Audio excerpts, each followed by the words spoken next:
cure for pandemics. And this pandemic, I don't believe, is any different, the one we just went through, nor the one which we're probably about to go through again.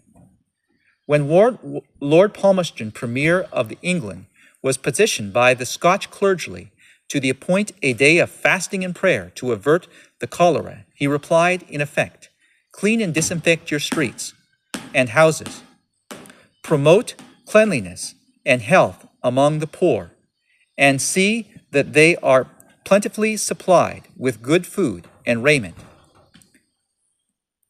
and employ right sanitary measures generally, and you will not have an occasion to fast and pray, nor will the Lord hear your prayers, while these, his preventives, remain unheeded. So, what does God say that we ought to do when we enter into a pandemic? We ought to make sure that sanitation is very good. We ought to avoid animal foods which pass on disease. And we need to make sure that people are properly clothed and have proper food.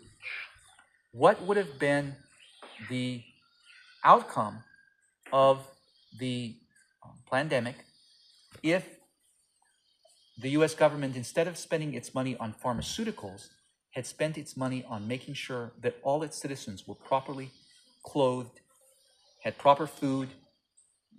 They spent the money on educating people on right sanitation and on correct nutrition within their diet. What if they had decided to ban maybe processed food instead of banning ivermectin, right? What would have been the outcome? So